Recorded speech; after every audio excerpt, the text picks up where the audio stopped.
this is really a symposium to marry sustainability and tourism. It's quite clear there is something special going on in the Maldives.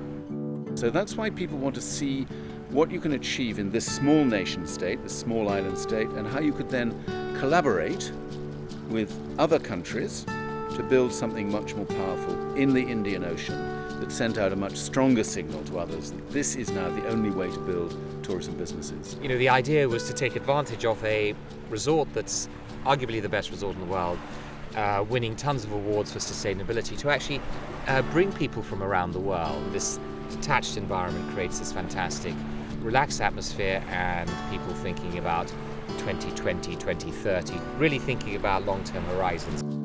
There's really no effective waste management system in the Maldives presently, and so Soneva Fushi, we try to handle as much of our so-called waste and turn it into wealth at EcoCentre. Also at EcoCentro we have the largest solar field in the Maldives, and it was really like a testing ground to get a functioning model, a sustainable model for energy usage and also for waste management. We're very fortunate to have this week with us people who are passionate about sustainability. We're honoured to have Sir Richard Branson here from the Virgin Group. We have Daryl, Edward Norton, the actor, who is a leading environmentalist, and of course we have President Nasheed from the Maldives. He declared that by 2020 the Maldives will be carbon neutral. So it's progressive people who are sort of blazing trails.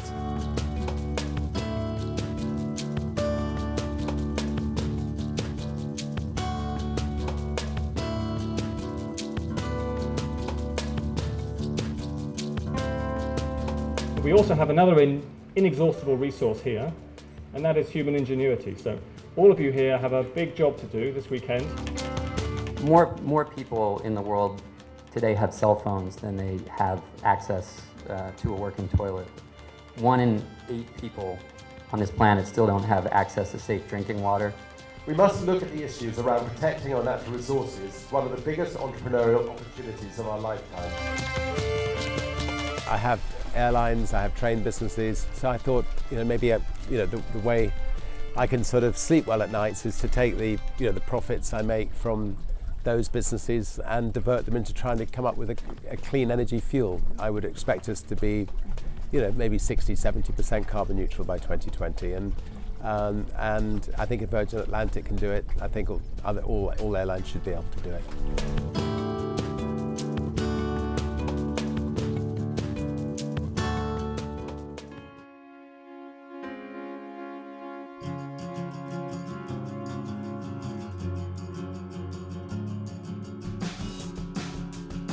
My favourite presentation was the one that had least to do with climate change, and it was by Tim Smit of the Eden Project, and it's because he spoke about the need to engage people in stories.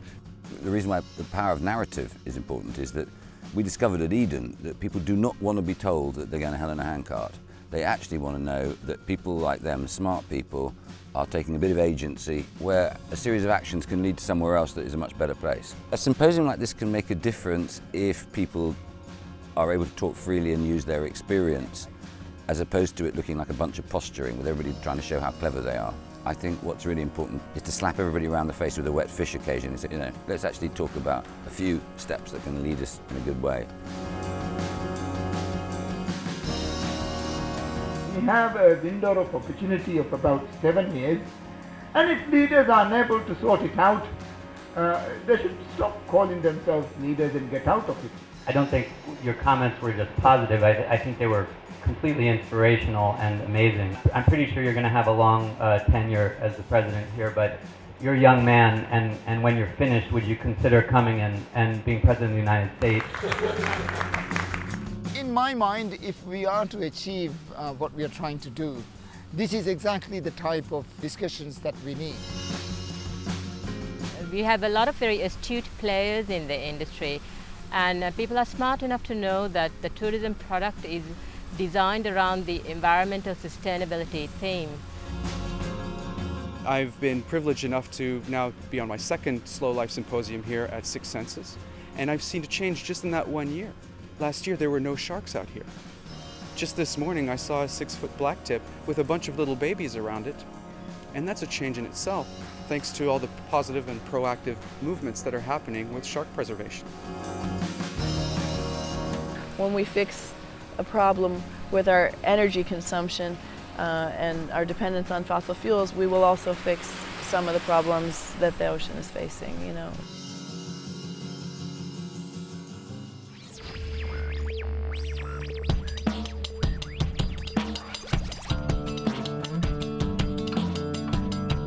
So I've created a charity called the Ecological Sequestration Trust.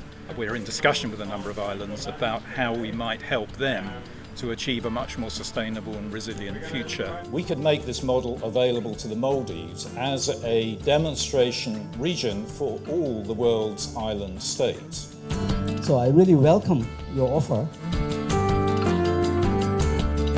So I just want to say thank you very, very much. It's been great and lovely meeting everybody, and I think a lot of really good ideas have come out of this. The SLOW LIFE Symposium this time really made a huge impact. There were fantastic ideas that hopefully we'll see realized next year at the next SLOW LIFE Symposium. I noticed lots of little discussions going on amongst groups of people, and bonds and friendships created, and calls to action. The challenge is actually a global challenge. It's up to us to get the message out to a much wider audience. Now we've got to turn it into a specific initiative. I think we can. Well, Martin Luther King did not say, "I have a nightmare." He said, "I have a dream."